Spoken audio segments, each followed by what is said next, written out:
அஸ்ஸலாமு அலைக்கும். Welcome to Shala's recipes. இன்னைக்கு நம்ம என்ன ரெசிபி பார்க்க போறோம்னா Chinese recipe tofu boiled rice. வாங்க எப்படி செய்யலாம்னு பார்க்கலாம். ரொம்ப ஈஸியான ரெசிபி. இதுக்கு நம்ம சாஸ் தயார் பண்ணிடலாம். ஒரு பவுல்ல 2 table spoon tomato sauce, 1 table spoon red chilli sauce, 1 table spoon soya sauce, 1 teaspoon sugar, 1/4 teaspoon உப்பு, 1 டீஸ்பூன் கார்ன்ஃப்ளவர். இதுல 1 டேபிள் ஸ்பூன் வினிகர் சேர்த்து நல்லா மிக்ஸ் பண்ணிக்கோங்க.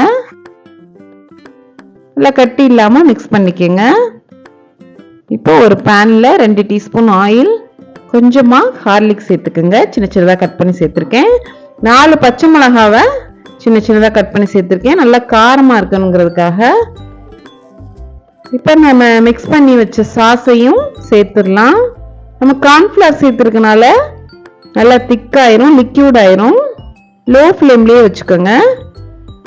இப்போ பாயில் ஆனவுடனே நம்ம டோஃபு சேர்த்துடலாம்.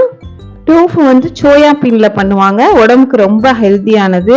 இல்ல அதிக கேலரினா இருக்காதுங்க. வெயிட் லாஸ் பண்றவங்களுக்கு இது நல்ல ஒரு ரெசிபி. ரொம்ப சிம்பிளான முறையில நான் பண்ணியிருக்கேன். இது ப்ராப்பரா நான் பண்ணல. இது எல்லாரும் ட்ரை பண்ணி பாருங்க. ரொம்ப ஈஸியான ரெசிபி. இது ரைஸோட நம்ம சேர்த்து சாப்பிடல அவ்வளோ டேஸ்டா இருக்கும்.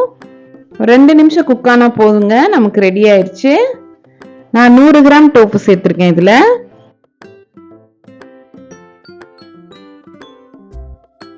இத மேல கொஞ்சமா மல்லித்தலை சேர்த்துக்கங்க.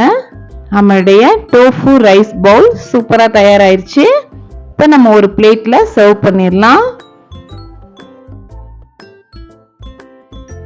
கொஞ்சம் ரைஸ், அதுக்கப்புறம் நம்ம செஞ்சு வச்ச டோஃபு, இதோட எக் நம்ம ஃப்ரை பண்ணி வைக்கலாம். கார்னர்னா நல்லா கிறிஸ்பியா சாப்பிட்றதுக்கு, இதோட சாப்பிட்றதுக்கு சைடிஷ் நல்லா இருக்கும். சூடான ரைஸ்ல இந்த டோஃபுவை மிக்ஸ் பண்ணி சாப்பிடுங்க.